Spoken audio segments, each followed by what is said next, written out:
Welcome, inspectors, to the Letters from Whitechapel tutorial. Letters from Whitechapel is a competitive bluffing and deduction game for 1 to 6 players. One player will play as the infamous Jack the Ripper, circa the late 1880s Whitechapel, and the other players will play as the inspectors.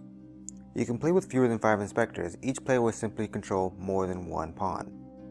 To begin the game, the Jack the Ripper player will need to take one of these tracker sheets, and then they will pick from one of the 195 spots on the board to select as their hideout.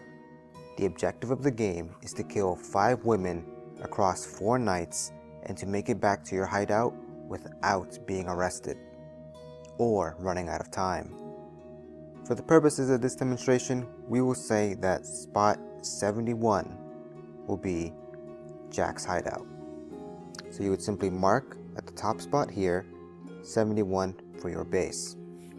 The game is played in phases, and each player can take one of the reference cards matching their color, and of course Jack can take his.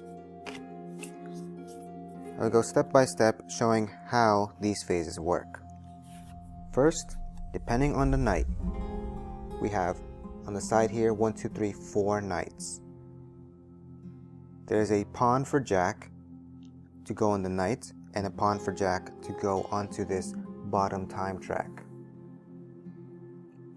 Since it will be the first knight, we'll place Jack on the first knight, and he will need to collect a number of special movement tokens. There are coaches and alleyways, 3 coaches and 2 alleyways. On the first night, he'll collect all of them. On the second night, you'll remove 1 coach. On the third night, 1 alley, and on the fourth, 1 more coach. The Jack player can keep these aside for when he needs them. Then the Jack player will take the 8 victim tokens, denoted by these wooden marks, and 5 of them will be dotted with red. These will be the potential victims, and each night Jack will kill someone, removing one of these, so that on each subsequent night there will be 1 less victim on the streets, and Jack's moves can be more easily predicted. So the Jack player will take these, place them all face down so that they all reveal the white side face up, and then decide where to place them amongst the board onto the red numbered circles. Only Jack knows who are the real victims and who are simply decoys. Then each investigator will take their respective color. If they're controlling more than 1, I say simply only put 1 to represent yourself. Shuffle them face down. Place them in the bottom left corner and flip the top one face up. This will show who the lead inspector is for this round. It's not terribly important who the lead inspector is each round, but they do get to decide a few crucial placements. However, this is a cooperative game, so work together and decide what's best for the team. Just the same way that Jack placed these potential victims, the lead investigator will place the potential policemen. These are now the black tokens with 5 sides, revealing the actual policemen. Even if you're playing with less than 5 inspectors, you'll be using all the tokens. So this would mean that the colored tokens are the ones revealing actual inspectors, and the blank ones are also decoys.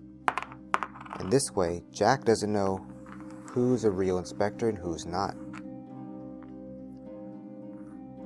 The lead inspector will place these tokens onto the yellowed squares along the game board. And now we reveal amongst our victim tokens where the real victims are. You will take the white tokens and replace them with the wretched pawns wherever the red dots are located. The blank ones simply get nothing. And now Jack the Ripper will have a choice. He starts on the Roman numeral 1 of the time track here, and he has a decision to make. He either kills one of the pawns right here and now, or waits. If Jack decides to wait, you'll move the pawn back one more spot on the time track, and then the lead investigator gets to move each pawn one space. A space is determined from one number to another number, ignoring the black squares, which are crossings.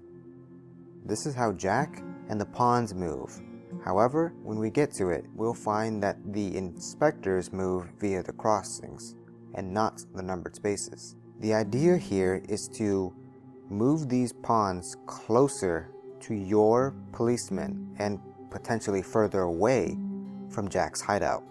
So you'll simply take each pawn and move them. However, there are some limitations to where they can move. For example, they cannot stop adjacent to an inspector, even if it's a fake one. For example, this pawn here couldn't be at this location because it's directly adjacent to an inspector. However, they could stop here because there is a crossing and a numbered space in between the next inspector. Also, they cannot move in a way that would cross an inspector. For example, this pawn could not move across and over that inspector to this spot. If they're in such a way that they have no legal moves, then they simply stay put. After all the pawns have moved, Jack gets to reveal one of the black tokens to see whether or not an inspector is actually there or if it's just a decoy. He will make a selection, reveal it, and if it's a blank token, simply remove it from the board, and if it's a colored token, replace it with the matching pawn. And then Jack gets to make the decision again: wait or kill. When Jack decides to kill, you will take one of the pawns and replace it with a crime scene token here, and he will mark it on his track on the spot of the knight and where Jack is currently on the Roman numeral track. And this is where the game starts. Each of the remaining black tokens will then be revealed to show which ones are inspectors and which are not, simply removing any of the blank ones. All the excess wretched pawns will be removed from the board as well. So now the objective of the game is for Jack to run all the way to his base without getting caught, and the inspectors are trying to arrest him. They know where Jack is right now, but the hunt begins with Jack. Jack will move in secret. His piece is never put on the board. His movements are tracked with his time card. He will pick one adjacent number along the dotted lines. For example here, seeing as we start at 82, Jack could go across to 80, down to 98, over to 65, down to 83, 63, 62. Any of these are possible movements. Only thing that matters are the numbers, not the black squares. So Jack can simply jot down which number he would like to move to and say that his turn is done. When Jack has written down his movement and is ready to pass the turn over to the inspectors, he will record it onto his time track and move the pawn forward, placing the red marker where it all begins when Jack kills that knight. And then each inspector will then move their pawn. Each pawn can move up to 2 crossings, ignoring the numbers. For example, this red pawn here could move 1, 2 crossings. This blue pawn can move 2 crossings.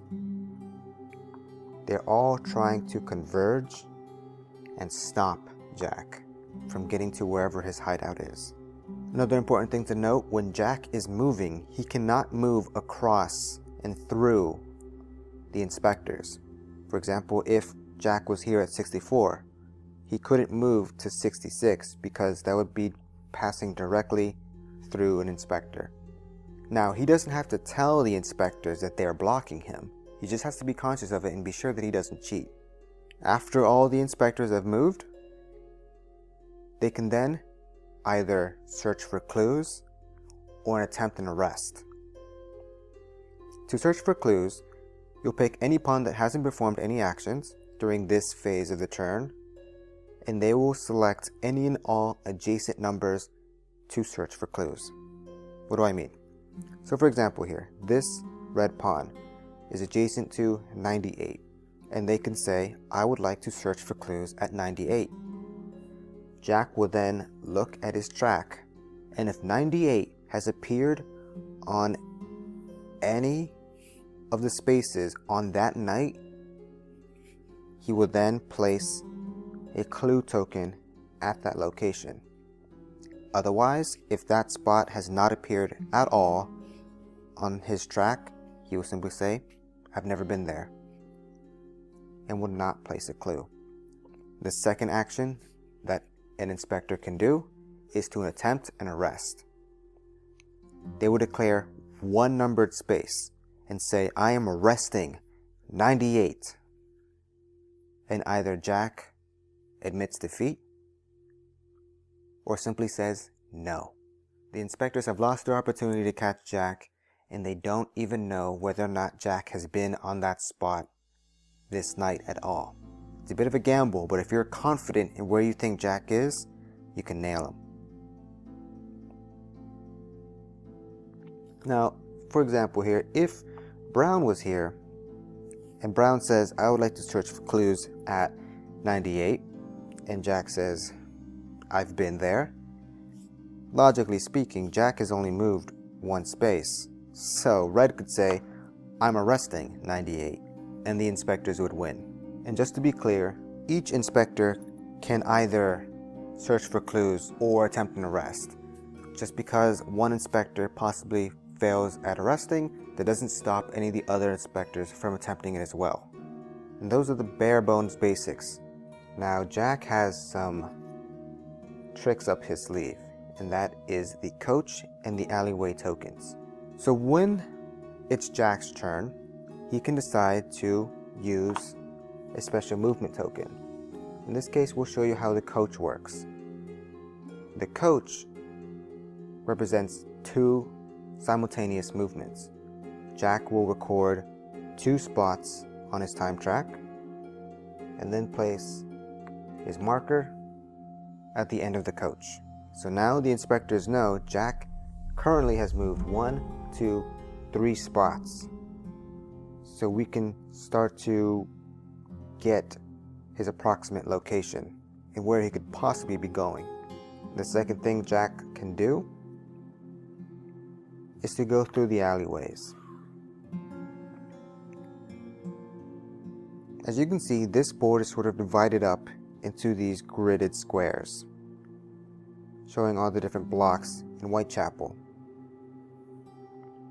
Jack can take a spot on any square that he's currently on and move through the alleyways to another spot that's also connected to that same square. The easiest example here is to look at this. Here we just have this neighborhood that is almost a perfect square, and say if Jack was at 141, he could go through the alleyways and then make it to 170, which is also connected. You wouldn't want to do that in this situation unless you were trying to throw the inspectors off your trail and do a crazy move. But if there were another number here, you could circumvent that number and instead make it to 170. And those are the basics. Jack will continue his move, and the night will end when Jack makes it to his hideout. He will simply declare, I've now stepped onto my hideout, the night is done. and we will have to reset, removing all of the clue tokens that the inspectors have found, but we keep the crime scene. Remove the tokens that are on the board, resetting them, and moving to the next night, where we do it all again, except this time there's one less potential victim on the board. However, when it comes time for the inspectors to place their pawns,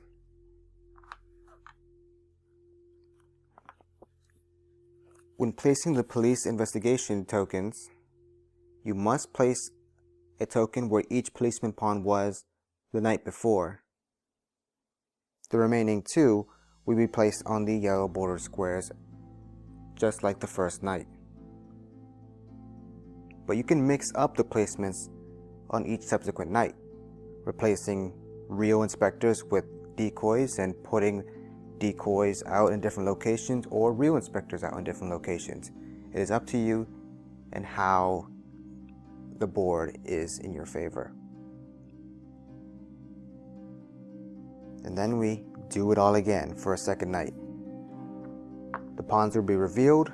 Jack can wait and then decide to kill, replacing the token with the crime scene, revealing the inspectors, and the chase begins again. The only change is on the third night, there will be two victims. Let's just say we have one here at 74 and one here at 151. And there'll technically be a third one somewhere else, 62 or 26, 29. And Jack will kill two of these women simultaneously, replacing them with crime scenes. Now, just as normal, depending on where Jack is and how long he waited, he will mark one of these spots as his beginning spot and the second as where he ended up. So in 1 hour, Jack got from 29 to 74, or from 74 to 29. The inspectors know where he has been, but they don't know where he is or where he's going. And then the fourth night is the same. If Jack makes it back to his base on the fourth night, he wins. If Jack runs out of time and is unable to make it to his base by the end of the night, he loses. Or if an inspector successfully manages to arrest him, Jack loses. There are some rule variations you can add to your game to make a harder experience for either player. You can either give the handicap to Jack or give the handicap to the inspectors. To help Jack, you can give him the letters. On the second night, Jack can use any one of these 4 letters. He's limited to one of these letters per night, and in order to use them, you simply follow the instructions on the letter itself, and it will instruct you to move inspectors out of place. Simply follow their limitations and you're good to go. And the second thing you can do for Jack is to add false clues. False clues are represented by these blue tokens, and Jack will gain a false clue after 5 yellow clues have been revealed on a single night. When 5 clues have been revealed, Jack gets 1 false clue, and he can place these false clues on any numbered circle at the beginning of phase 3. That is after the inspectors have moved, but before they get to declare which action they're taking, either searching for clues or attempting an arrest. This false clue will block that circle for the rest of the night, meaning that the policeman cannot search for clues there or attempt an arrest. Seems like Jack has all the help he needs. So what can you do to help the police? Well, the police can take a third action during phase 3. Instead of searching for clues or attempting an arrest, they can rush, which is simply to move another spot adjacent to where they currently are. Of course, following the dotted lines and landing on these square crossings.